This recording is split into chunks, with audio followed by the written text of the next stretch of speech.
known to his friends as Josh. It says on here Miami University, but I guess you're now at the International Center for Governance Studies in Belgrade. Thank you, Catherine. Yeah. So it must come as a surprise to you all that I changed my topic at the last second. So there's 3 levels of surprise in my talk today. The first one is that it's been about 12 years since I gave, well, Steve Franks actually was supposed to be in the room for this. So joke to it. Right, joke to it. Surprise for Steve, but he's not here. So. But Steve gave this talk in 2008 at the SLS3 on the syntactic properties of expressions like kakogo, cherta, for example, which are really hard to explain because we don't have an overt verb, right? So where does the genitive case come from in expressions like that? So Steve came up with a syntactic explanation that you have an overt verb planimat, right? So actually kakogo cherta will then be interpreted as a direct object or a genitive, accusative genitive form. Okay. So in the question and answer section for this talk, I proposed that possibly you have other expressions like skakoje radosti and na koji čort. There's a lot of these different expressions that use different prepositions, and my proposal was that possibly this is because of expressions like skakoje radosti, you might have the relics of an old ablative usage, okay? Because the genitive and ablative fell together in Slavic. And so I proposed this to Steve, and Steve replied, "Čorti vo znaj," right, to me. So which means, who knows, right? So this was supposed to be kind of a classic moment to share with the person who's not here, but I'll move on for you guys who are here. So kakogo cherta. So we're going to distinguish the admirative from the mirative. So it's an epistemic modality, which is often considered in the literature a subcategory of evidentiality. And Eichenwald has a really good monograph, it's an article or monograph, 50 pages long, on why the narrative should be considered its own distinct modality. Okay, so definitely check it out if you're interested in this topic. The conscious subject, okay, so it's that perspective. It's not in opposition to declarative sentences, which don't have any sort of recorded or witness sort of status. Okay? The admirative also conveys information which is new or unexpected to the speaker, so we have these surprise elements, which also are the main semantic underpinnings for the mirative. Okay? We'll talk about this a little later. So also, it's worth noting that it occurs in all the Balkan languages except for Greek and Balkan, which are pretty important Balkan languages, Balkan groups. So, should we consider this a Balkanism? Friedman says that in the literature it's not considered a classic Balkanism, but what we call Greek laxism and also Balkan Romance laxism. Or maybe we haven't found them yet. That's also a big problem with the admiratives because they're so elusive. Okay, and also they're not mentioned in the earliest grammars. And one of the reasons for this, they're not mentioned in the earliest grammars, is because it's more of more of an aspect of spoken discourse rather than written discourse. So you're not going to find this a lot of times in texts that are sort of premeditated, okay, when they're written down. Okay, so if you want to consider the admirative a Balkan feature, one of the key structural properties is the use of verbal forms to distinguish actions, okay, on the basis of presumed information, that is, indirect information. Okay, and again, the admirative and the mirative sort of fall together traditionally as a subcategory of evidentiality. And these occur in Albanian, Bulgarian, Macedonian, Turkish, and to a lesser extent, Romani and BCMS, or if you want to include the M, that's debatable or a topic for another conversation. So in Turkish you have ne çok kitabın varmış. How many books do I seem to have? This is clearly the perfect suffix or affix being attached to the verb var. In Albanian you have the same expression, the same sentence translated "Sashum libra paske." But I want you to keep in mind the use of verbal forms, which are extremely important for this talk, and the fact that they are present in Romani and BCMS to lesser extent. Okay? So if you look at the Albanian, which this is from Friedman's article on the surprise, Arumanian admirative, he gives this table for the Albanian admirative, where you can see that clearly the admirative form is based on an inverted non-adversative form, an indicative perfect non-adversative form. Okay? So going back to how to distinguish sort of semantically a mirative from an admirative, first of all, you have the information source. Okay, so if you look at indirect information sources, this is where you get the admirative, and pretty much typologically, this is where the admirative occurs. Indirect information sources, second-hand, third-hand folkloric accounts. Okay, and on the left side you have the mirative, which is strictly direct, attested, and it's visual. So there's visual or perceptual clues, other sensory clues that give you this this surprise element to the mirative. And the admirative is something that's reported, so you would expect it to have less of a surprise element to it. Okay. So again, an example where the mirative is sort of full-blown grammatically is this dialect of Tibetan Burman, Cheng, where you have the visual inferred hearsay actually manifested as grammatical morphemes. Okay? You even get them in polar interrogatives, which is extremely important for the serval creation case, which I'll talk about here shortly. And so keep this in mind, that they're also used in tandem with interrogatives. So what are the semantic underpinnings of the mirative? Eichenborg in her monograph talks about there's 5 different overlapping semantic underpinnings. So sudden discovery, sudden revelation or realization, surprise obviously, which I think is probably the main one, we might agree. The unprepared mind, counter expectation, and new information. So all these sort of combine to give you narrative-like constructions in various languages typologically. Dickey, in his 2017 conference talk, which I'm surprised he hasn't published yet, I don't know if he's planning to publish it, but he makes some important new distinctions for BCS. And he links unexiliated preterite usage in Croatian, which he says he discovers it, but I've found actually that this, some other researchers have discovered this a little earlier. It's for Serbian. Lately I've been talking about sort of linguistic ideology and sort of linguists taking sides. One scholar is a Croatianist and one's a Serbianist. This is a real problem, I think, in Slavic linguistics, not just in the Balkans, but for some scholars who may decide to target a specific variant.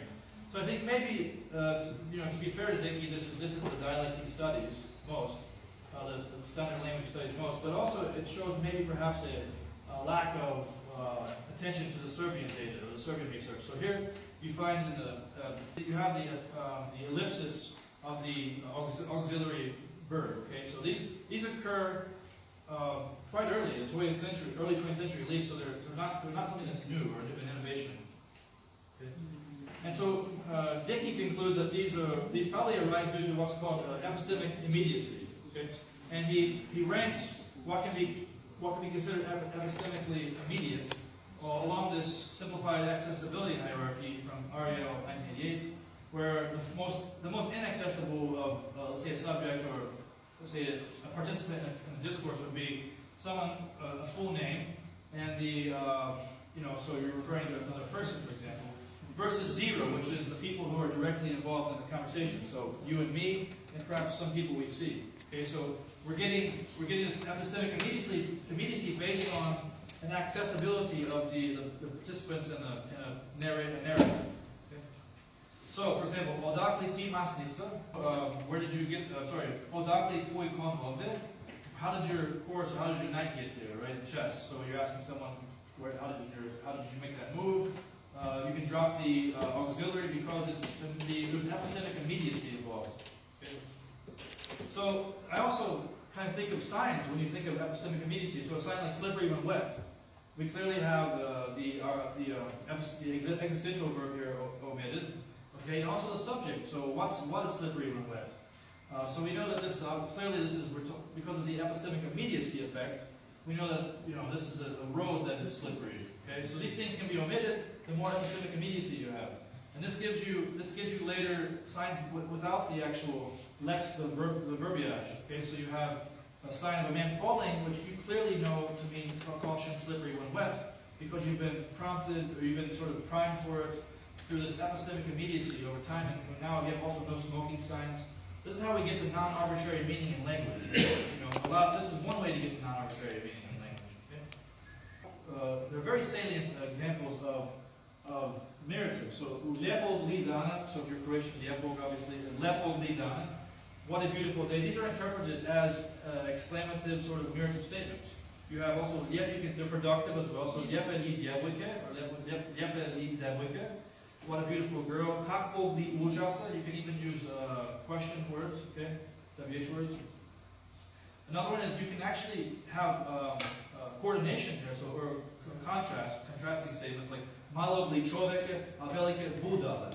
Okay, so these look like noun phrases, or the genitive here posing as two equivalent noun phrases. So this is quite interesting, possibly for syntacticians. This is something that I can't break down in my minimalist syntax, my syntactic background. Okay, so lepe li žena, uvek me uduševi is another one. Ružno li telefon. This is very, very modern, obviously, so I had to get one that showed you that this wasn't something archaic. Ružno li telefon. Kao nekada kad sam imao Galaxy S4. So you can clearly see that this is something that's still productive. These are examples I got from from Google search. Okay? So the Serbian ones, at least, look like they're semantically fully qualified as miratives. They're direct sources of information. Thank you. Sensory info sources. They're epistemic immediacy. You would agree that Lepog lidana would be epistemically immediate. Okay? And then structurally, they're unauxiliated. So this fits in with Dickey's unauxiliated forms of the preterite that also are considered miratives. Okay? So these look like pretty good miratives. So why the genitive and why li? Okay? So this is I can stop here, and at least I would have contributed something worthwhile, I think. But I think big, and I always try to I can't stop when I'm puzzled at something. So so the last couple of days, this is the last minute switch of a talk, I tried really hard to come up with some sort of proposals for solutions to this. I think I might have to put my finger on something here, and maybe you guys can judge in the question and answers that follow. So let's deal with Lee first. Joseph and Friedman, in their upcoming Balkan book, they speak about Sleeven, which exhibits the suffix particle li, which is very, it recalls these forms Lepog lidan, right, with their miratives, okay? They claim, and others claim, that this is transparency of Slavic origin. Some others have tried to say this is the li of the preterite, the L form, but that doesn't hold water because there's all kinds of weird phonological things that have to happen for that a full form of a verb to reduce to li, just li. So we can safely assume that this is probably the li borrowed from Slavic into Arumanian. Okay. So Tatar and Turkish also have what are called negative operatives. So and they are used in admirative like ways. So kish velan, I'm not going to pretend to do a good Tatar expression here, but kish velan farid ferid hilep mesenme. Okay, and then that's the negative plus the opposite and a question word at the end. Okay? Now Turkish is akşam deyin ferid girme sinmi. So the exact same structure. You have a negative opposite with a question. Okay? And this recalls also Slavic expressions like хорошего вечера in Slavic, right? Where you have clearly it's an operative construction based on shalak plus the genitive, right? Or desiderative, if you want to call it that. Okay? So there are these sort of genitives floating around out there, right, in weird ways. And you see that. Let's get back to that in a bit. Try and tie all these ideas together. So forgive me if I'm a little convoluted.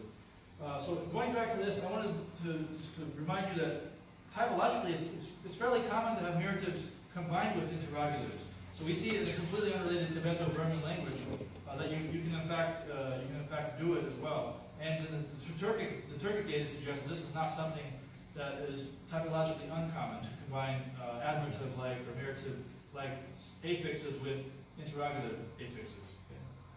So the problem with this li is that it's not an interrogative, right? It's clearly not an interrogative because the translation is what a nice day, okay? Of Lepog lidan. Okay? So what about the genitive? Let's go back to li in a bit. How much? Am I good? Just that you're over 5. Oh, good. Right. So I found an excellent dissertation on the forms of short in Russian and cherta in Czech, and that the researcher made these equivalency tables where she tried to translate one for one the Russian and Czech equivalents, and then when they didn't have them, she came up with her own equivalents. Okay, so this is Franks and Roina's paper from 2008, where they try to explain they attempt to explain the genitive usage of in kakogo and cherta as the direct object of a unspecified or expletive verb panyat or panyamat. Okay, and I said that maybe this is maybe it derived from other expressions like skakoirasti. So this scholar she distributes all the phrases that include short from Russian and Czech, and she finds out that over 50% of the time you have an overlap, exact overlap of phrases from Russian and Czech that include short, okay, or Czech from Czech.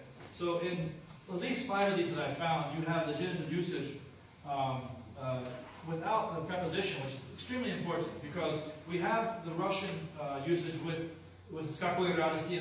I don't think you can say skakogo cherta. I'm not sure. Are there any Russian native speakers here? Yeah. Can you say skakogo cherta? What's the preposition? Well, no. Only skakogo radosti, but it seems to be highlighted. Well, we can discuss that in Russian next.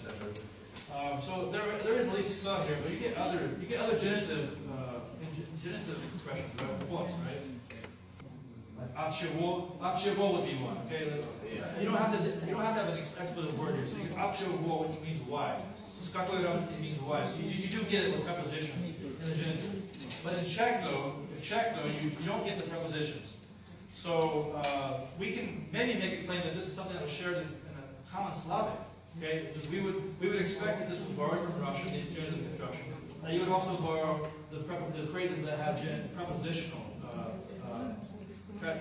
prepositions. Excuse me. Okay? So what I'm proposing actually is based on Serbo-Croatian for expressions like evo, eno, eto, right? You have to use the genitive. So evo chleba, okay, which is an existential usage. It's not a genitive negation. It's an existential genitive. Okay. And so Levinson says such a usage may be surprising since existential sentences are not known to be negative polarity item licensors. Okay. However, this usage can be explained by the properties of the partitive. Okay. But here's why I think Levinson is incorrect, because you cannot interpret expressions like evo me and evo ga as partitive. Okay. And if you have to have some uniformity here in the translation of these. Evo chleba is no more. Here's a little bread versus here's some bread. Here's bread, right?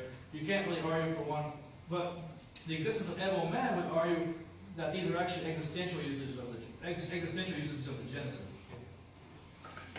So kakogo cherta that I propose as proposal 1 is that these are actually ancient archaisms of some sort of polarity, genitive of polarity. Okay? And then the genitive negation was with a shift from the earlier genitive of polarity. Okay? And this is a big idea, as I said. Proposal 2 for Steve and other syntacticians here. The very minimal syntactic account for genitive plus li is that you have expressions like lepiedan zarnet and lepiedan yelda.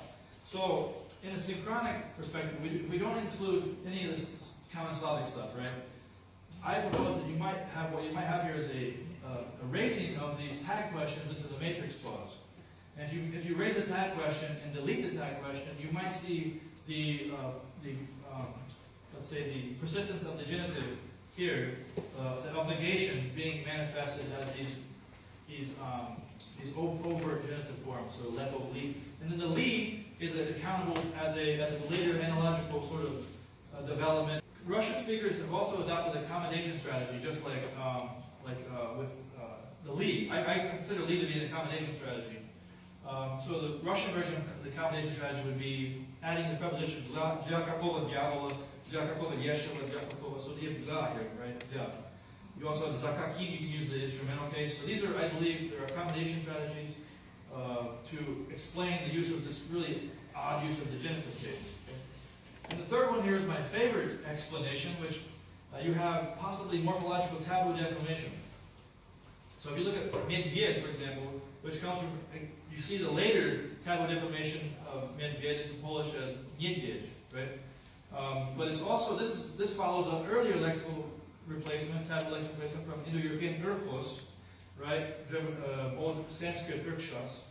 And Slavic developed its own type of deformed form. This is what I think Jakobsen, I believe, claimed this. So we have a precedent in medved to nedved already in Indo-European, Ursus to medved. Okay? Also, you have umpir, which is an etymology that Dan Collins likes to talk about. He was one of my mentors at Ohio State.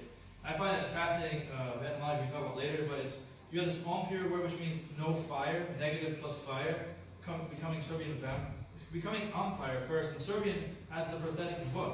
So this vampire goes to lampir in some dialects of Serbian as another way of taboo deformation. You also have pragmatic taboo deformation in Slavic, such as and čertu, which these seem odd to a student, really odd, but they have a basis in sort of not calling the devil, right? This idea of don't call the devil upon yourself. Okay? We say in English like the one we don't speak of, right? It's sort of allusion to the devil, don't speak of the devil. Okay, so these are ideas of taboo deformation that were rooted in the cultures of the time, right? The spirits and the gods and the fear of them. And then you have morphological, which my proposal here, it could be, it could not be, but maybe Common Slavic employed the genitive as an avoidance strategy case, which would have been handily adaptable from the already existing genitive of negation. Okay, so when you say Lepog lidan or say kakogo čerta, you're using the genitive of negation really to negate the existence of this devil. Okay, and then Steve, if he was here, would have said čerta voznayet. I'm sure of it. So, thank you for your attention.